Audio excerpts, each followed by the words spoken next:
السلام علیکم۔ آج کی کہانی کا عنوان ہے ظالم شوہر کی کہانی۔ یہ کہانی ایک چھوٹے سے گاؤں کی ہے جہاں ایک لڑکی کا نام نسرین تھا۔ نسرین بہت خوبصورت، شریف اور محنتی لڑکی تھی جسے زندگی میں صرف سکون اور محبت کی ضرورت تھی۔ اس کی شادی زاہد سے ہوئی جو ایک انتہائی مغرور، خودغرض اور ظالم شخص تھا۔ شادی کے بعد نسرین نے اپنی ساری زندگی اپنے شوہر کی خدمت میں گزارنے کا ارادہ کیا، لیکن جیسے ہی وہ زاہد کے گھر آئی، اس نے محسوس کیا کہ یہ گھر محبت سے خالی ہے۔ زاہد کا سلوک اس کے ساتھ سرد تھا اور وہ اس سے زیادہ تر کام کرواتا رہتا تھا۔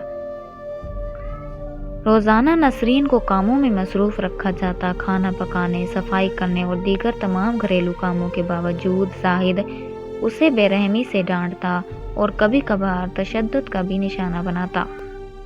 نسرین کی آنکھوں میں بے شمار آہیں اور درد تھا، لیکن وہ اپنے والدین کو بتانے کی ہمت نہیں کرتی تھی کیونکہ وہ خوفزدہ تھی کہ اس کے والدین کے سامنے شرمندہ نہ ہو۔ وقت گزرنے کے ساتھ نسرین کا دل ٹوٹ گیا، لیکن وہ پھر بھی خاموش رہ کر اپنے شوہر کے ساتھ گزارا کرنے کی کوشش کرتی رہی۔ ایک دن نسرین کا دل بوجھل تھا اور وہ ہمت ہار چکی تھی۔ اس نے سوچا کہ اب اس کی زندگی میں کوئی تبدیلی نہیں آئے گی۔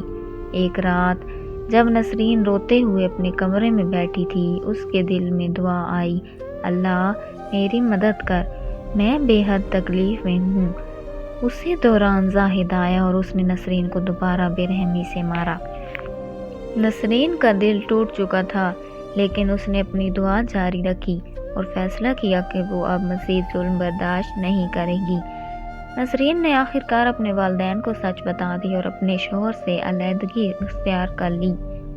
اس کے والدین نے نسرین کا بھرپور ساتھ دیا اور وہ اپنے والدین کے ساتھ خوش و خرم زندگی گزارنے لگی۔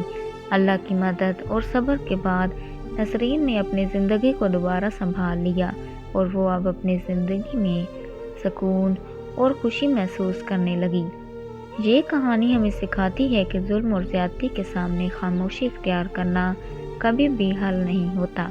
اللہ کی مدد، حوصلے اور صبر سے انسان اپنی تقدیر بدل سکتا ہے۔